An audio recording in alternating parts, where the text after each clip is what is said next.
Welcome to Backyard Bows.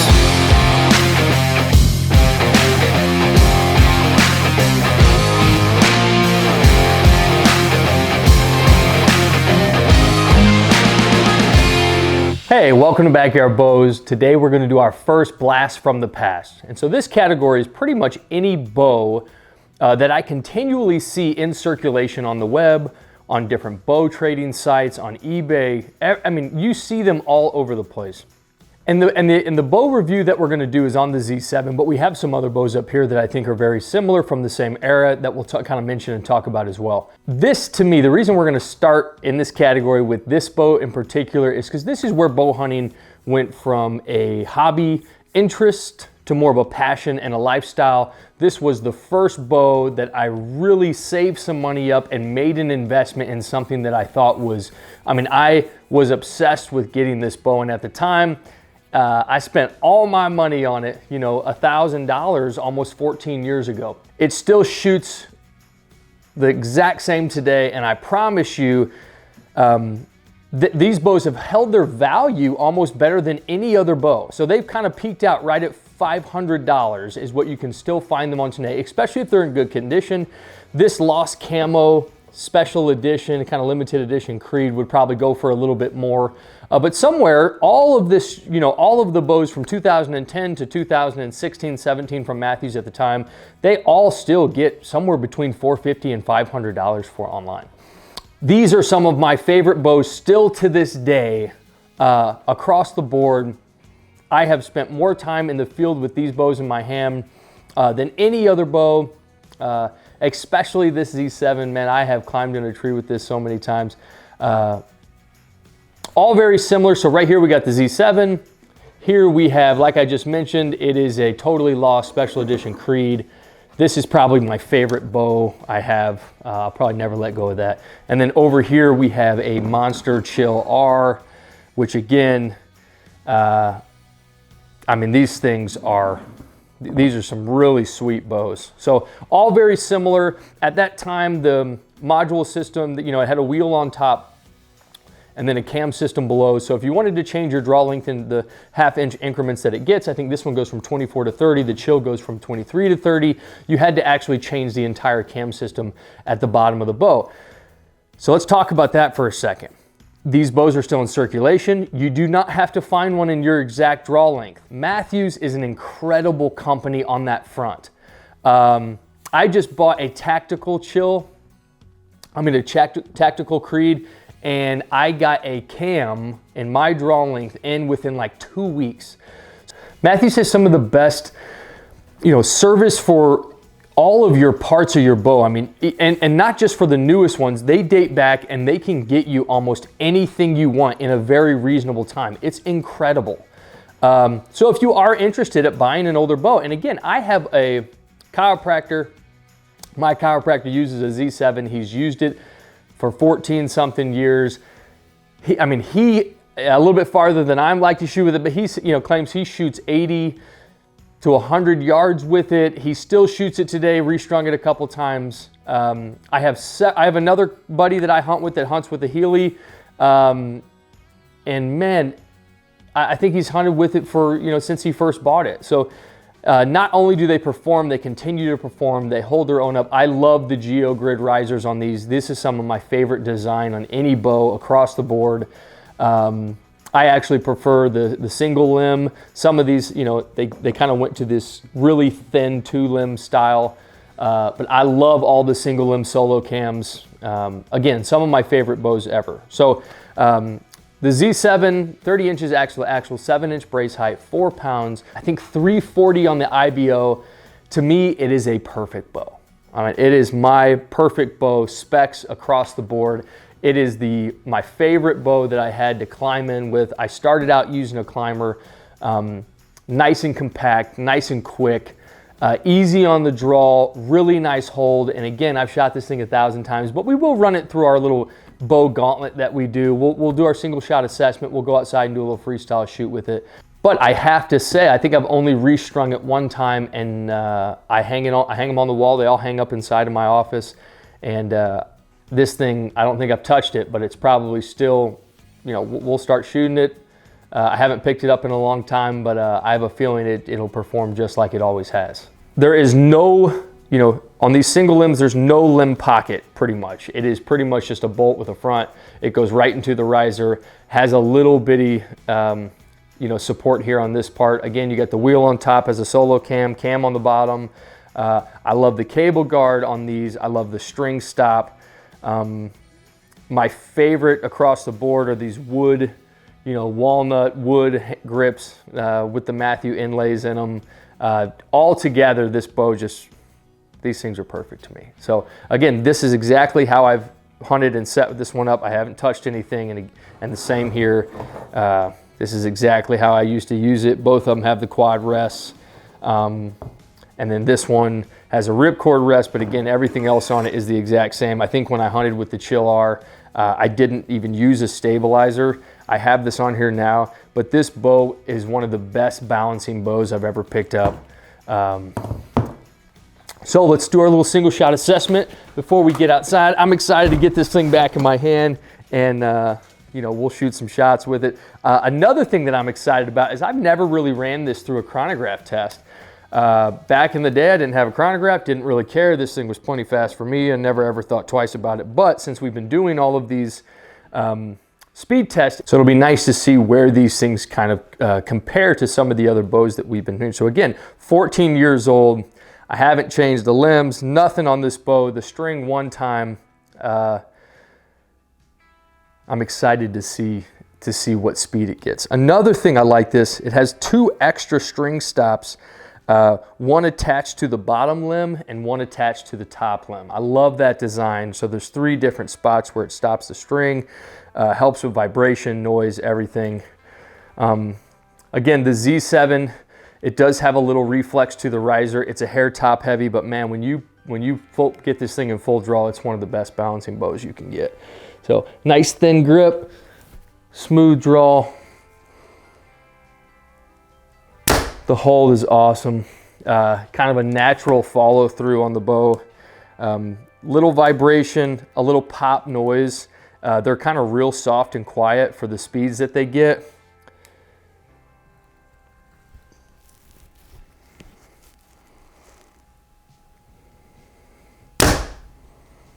Man, taking me back here. So again, I think if you're interested in one of these bows, I think to this day, I would advise you that it's a great purchase.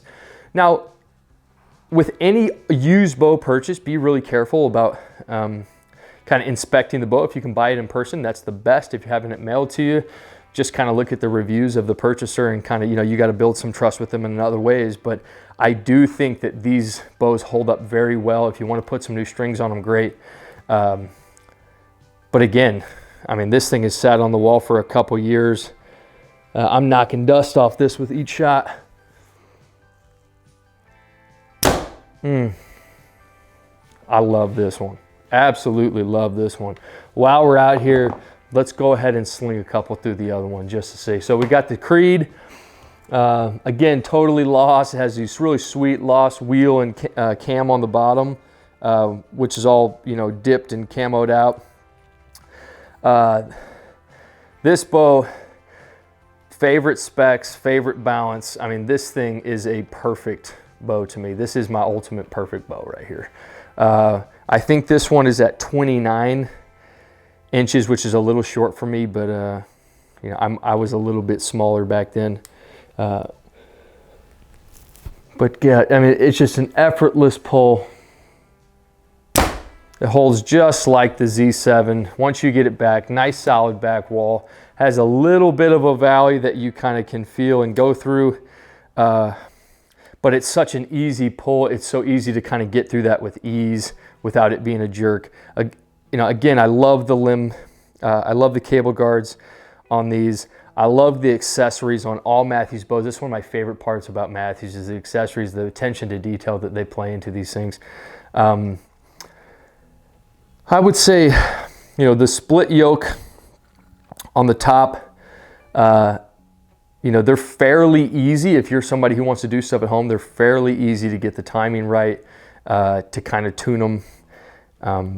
It's a very simple system here. but the draw is just, it's incredible. Both of these are set at 70 pounds. Actually, all three of them are. But again, it probably feels more like 60 pounds to me after shooting so many other bows. And then you got the Monster Chill R, really short riser, more vertical limbs. I think this one's the fastest of the three. But man, this, again, I used to hunt this with no stabilizer at all. This bow just balances so nice. The draw cycle on all of these is so similar. But I love this era of Mathews. It'll always be something that I kind of hold dear to my heart, because it's kind of, like I said, where I made my jump into a kind of a more passion than a hobby. I can't let go of any of these. You know how some bows just kind of have a memories tied to them. Another thing that I like from this era, these quivers, I think these were the most perfect quivers of all times. I hate that Mathews changed these. It was such an easy, it just kind of went up and you slide it over, it locks into place. I absolutely, still to this day, they're my favorite quivers. But again, let's go outside. We'll do a little freestyle shoot. I'm excited to kind of get this bow back in my hands and really sling some. And then we'll come back in and we'll see what they get. We'll kind of run all three of them through the chronograph test and kind of see where they are. And again, I never thought twice about the speeds when I was younger, ever. You know, I never, ever hesitant from a shot. You know, I practiced with my bows enough to know them at the time that I was using them, and I never, ever was hesitant because I thought, ooh, this bow is a little slower, you know, than some of the ones that we're getting today. All of these bows seemed perfectly fast for me back in the day, and they always got the job done, always. You know, you place a well-placed shot on a critter, these bows, to this day, I would be completely comfortable taking any one of these three out in the field. All right, so freestyle shoot, 3D targets everywhere. We'll shoot some from over here, elevated. We'll shoot some from across the yard at some of the longer range ones. I think the longest shot in the field I took with this was maybe at 55 yards, 57 yards.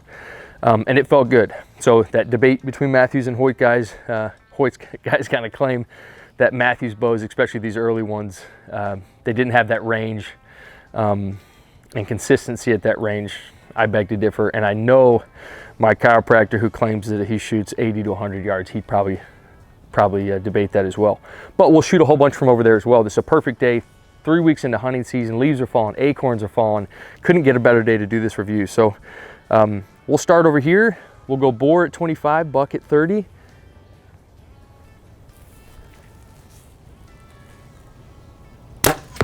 Man, I think something that has been on my mind is I loved this bow when I hunted with it.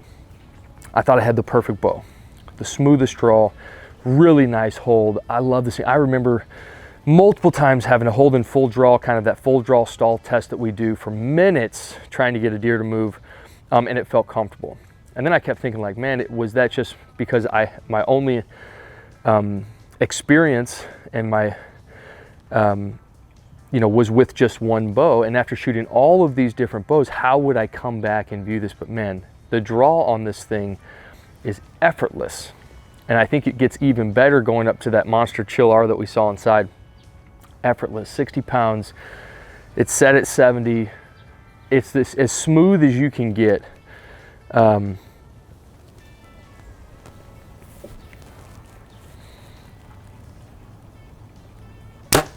And for being a bow with a single limb, really slim platform, man, it holds so nice. Very little torque.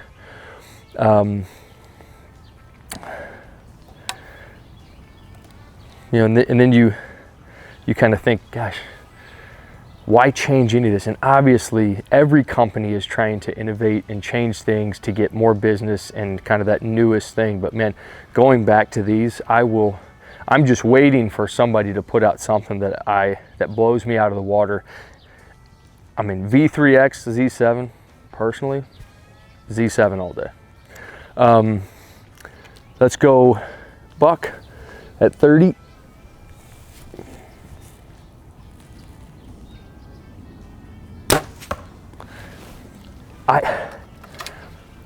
I think one of my I love the draw, like I said. One of my favorite parts about this is the hold.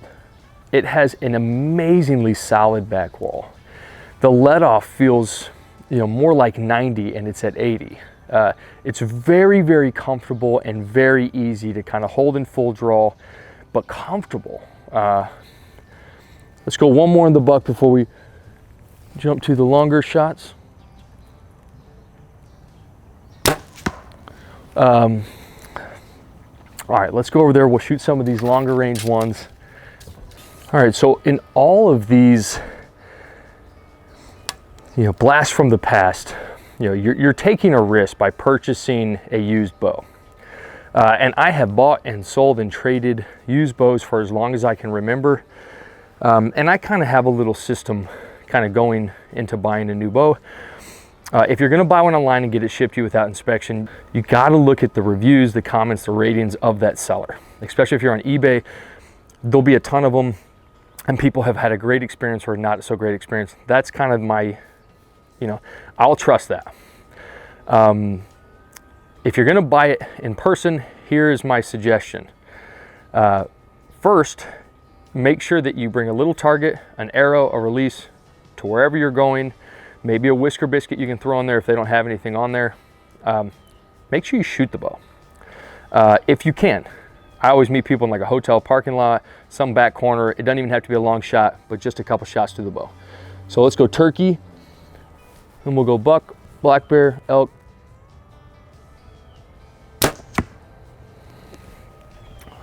Let's do one more on that turkey.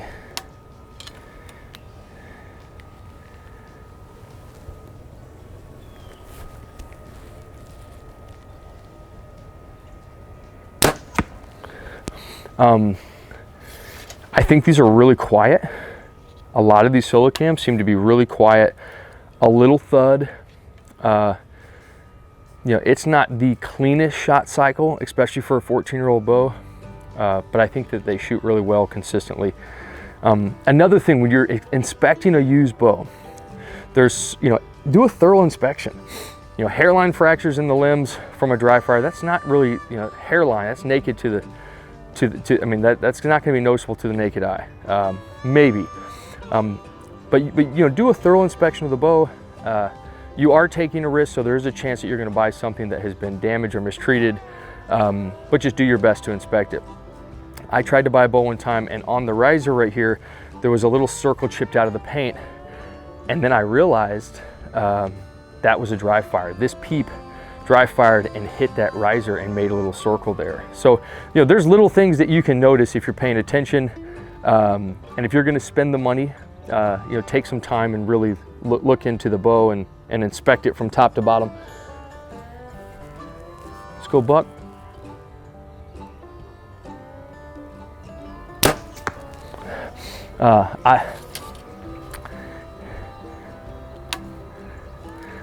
I think this is probably the second runner-up for most deer I've ever killed with a single bow. Man, a Bowtech Carbon Icon I had some good years with. I love this bow. It's compact, it's light, it's maneuverable. I love it because I climb in a lot of tight spaces, high in trees. It's just something that always was very, very comfortable to me. Let's go black bear, or let's go one more at the deer.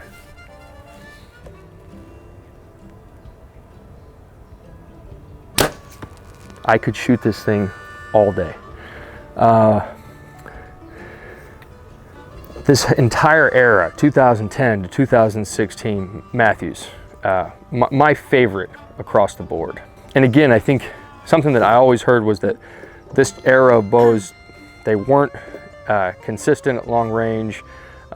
They were kind of weak with the distance, and obviously that was always coming from a Hoyt guy. But I never really felt that, but I also wasn't taking really long range shots, 80, 90, 75. That's not something that I was even, potentially taking in the field with these. So I don't really have that experience. All I do is kind of target practice, and I never really felt that I was too inconsistent. But we'll shoot a couple here and we will see. Let's go black bear.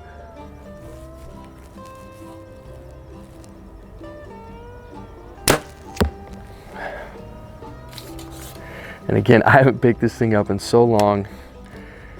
You know, and these are, I haven't messed with the sight, the bow, nothing. These are some of the first shots that I have taken with this bow in a really long time.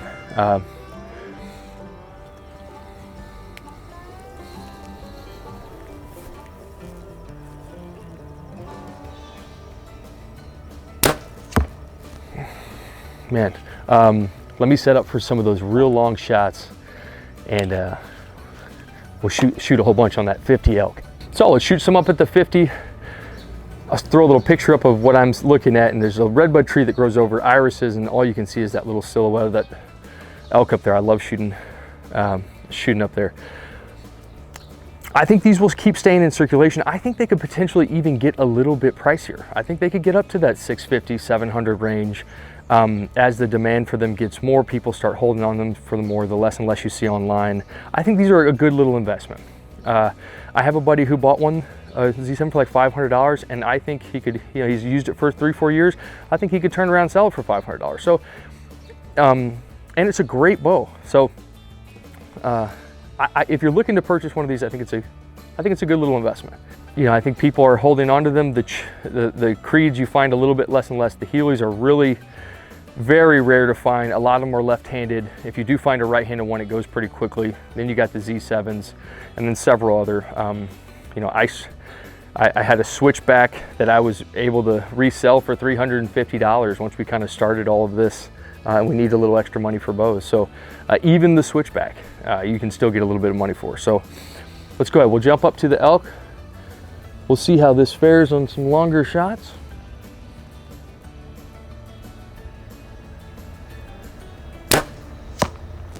I'm using the 60 pin. I got a little bit heavier arrows than I used to hunt with this. I haven't messed with any of the pins. So I'm using the 60 pin.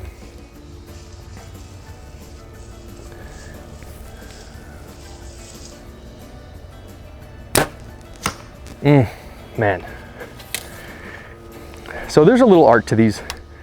You know, on some of these other bows that we've had in here, man, they're just darts right there. You know, you can catch the arc, but they are nice and quiet. So that gives you a little bit of time to sink that arrow in there. A little bit of vibration in the hand. The hold on these is awesome for such a slim platform. The draw is one of my favorites of all times.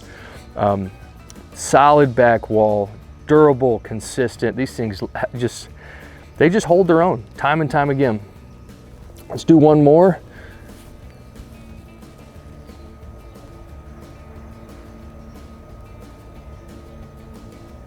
And I haven't had much time to think about the grade I'm going to put into this, so we'll take some time today. We'll shoot a whole bunch of shots, and we'll kind of give a general grade for all these bows that you see in circulation still, and kind of where they land on our little grading scale with all of these new bows from 2022.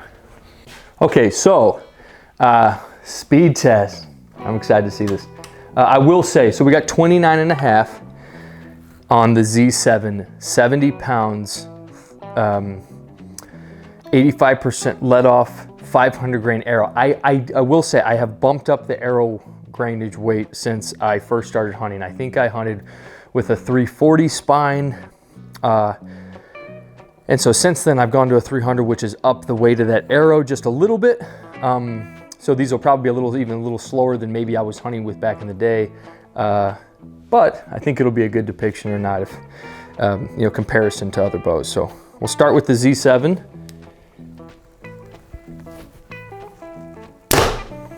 .262. Okay, so you've heard me say if I could pick a perfect speed nowadays, or what I'm looking for, man, if a bow can pump my 500 grain arrow with my specs at 280, that's perfect. So again, this is 262, and I never ever once thought twice about this ever. 263. I will say these bows are very consistent, or I'm imagining them to be very, very consistent. We'll do a couple for each, and we'll kind of see where they all get, but the only variable 261. So yeah, nice and consistent, right in that 260 range. That's awesome. So that's the Z7. Let's go to the Monster Chill R. This is IBO wise the fastest one. So this one is a 30-inch draw. So a little bitty change in the variables. 30-inch draw, 70 pounds, 500 grains. That's 282.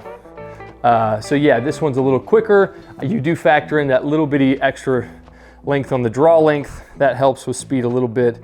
But 282, man, this is perfect. And this thing is so smooth. This is a great bow.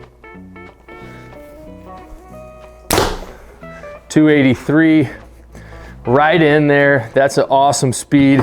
Let's do the last one, the Creed, my favorite.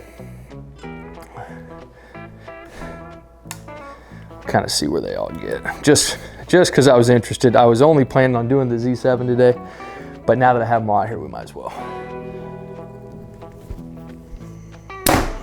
264. So that one's right in there with the Z7, which kind of matches up with the IBO of each. But man, again, speed is not everything that you think. That should not be the only sales pitch that you factor in. Anywhere from 250 to 280. If you're a good shot and you're taking lethal shots, you know, and ethical shots, it should be plenty fast. So, all right. Lots of arrows put through today. Lots of arrows put through this thing over time. Probably more than any other bow that I have or have had on the review here. So, the most honest assessment we're going to give this thing: 265 for the speed. Gets the 8 out of 10. Anywhere between 250 to 280, I just give it the 8 out of 10. You get 10 out of 10 for 80, between 280 and 290, and you get a bonus 2 if you can get over 290 up towards that 300 mark. And again, when we do all of next year's bows, we might change our entire grading system up a little bit, tweak some things after doing several bows, kind of have noticed some things that we might have been able to do better. So, but for this year, for anything that we do this year, we're going to give it all the same. Durability and quality, I gave it an 8 out of 10. This bow, I think the sleek platform, you know, everything on this thing is top notch. Absolutely love the durability of this Geo-Rig riser. I think these limbs have held up over time. Everything about this thing is just, to me personally, I love how it's put together. One of the most, you know, durable, nice quality setups. Obviously 14 years old, still slinging. So, appeal, these are my favorite Geo-Grid risers. Everything about these, the wood inlays on the grips. For appeal, I'm gonna go ahead and give it the first bow that we've given any this year. I'm gonna give it the 10 out of 10. These are my favorite, hands down. Technology, also gave it an 8 out of 10. You know, like I mentioned, I think a little bit earlier, the single yoke on top, it's a very, very easy, simple twist system to get the timing right. You know, I think simple is better in some ways, especially if you are new to kind of being hands-on and working on your bows. These things have been just the simplest bows, that entire era of bows. For a beginner, I remember trying to figure out some of it myself, and I think I started with some great bows to kind of be hands-on and start learning. Performance. Solocam, single limb, slim platform, 9 out of 10. Unbelievable shot. The Chill, the Monster Chill R, the Creed, the Helium, all of these bows, a little difference between them, but all of them unbelievably solid in the field. Absolutely love these bows. I think we all from time to time, you know, will buy used equipment, used bows. Again, I'll just reiterate, just make sure you inspect everything very thoroughly, top to bottom. Don't trust anybody blindly. You know, if somebody dry fires a bow, the first thing they're going to want to do is get rid of it and get some of their money back. Just make sure that you inspect the bow. Try to shoot it if you can. Bring a, you know, a lot of people don't expect you to, bring a whisker biscuit, bring your release, bring an arrow, and bring a little block, and be like, hey, I want to shoot it before I purchase it, okay? You'll honestly be able to know by the look on their face whether or not that they were expecting that or not. But obviously do your homework before you make a purchase. I think these are great purchases if you can find someone that's taking care of these. And you will occasionally. Some guy will have bought this, he hunts occasionally, he sets it in a hard case, and man, you get it and you're like, wow, this thing is in perfect condition. That's what you're looking for. And again, you're gonna spend a little bit of money, around 500 bucks for it, but I think it's a great investment because you can turn it around a couple years later and sell it for 500 bucks. That leaves it a 43 out of 43, and then he gets 2 extra makeup points because when you buy this bow brand new, it was $1,000, so 1,000 to 1,500, you get to make up for 2. Anything under 1,000, you get to make up for 3, and anything over 1,500, you only get to make up for 1. So 2 extra bonus points, 45 out of 50, which gives it that nice 90 out of 100 overall rating. Perfect rating for this bow. I love getting to share all this with you guys. This was a blast shooting today, absolutely a blast. This review was more for myself than anything. I love getting to share these bows with you. Timeless bows. Blast from the past. We'll do we'll do one from each company, over the years, and there'll be fewer of these, but I think some of these will be fun to do. So make sure you get your reps in on the daily. Follow us on Instagram for all the new bows and series that we're going to be putting out. Obviously subscribe to the channel if you found anything that was helpful in your bow buying process by watching some of our videos. Check out some of the other ones that we've already put out. We got plenty of stuff to come. We're right in the middle of hunting season. Elite just released the Omnia. A couple different companies are starting to put out those mid-season bows. We'll try to get our hands on them. If you have anything that you want to request for us to see, blast from the past or just new bows, leave it in the comments. We love interaction. We'll see you next Saturday.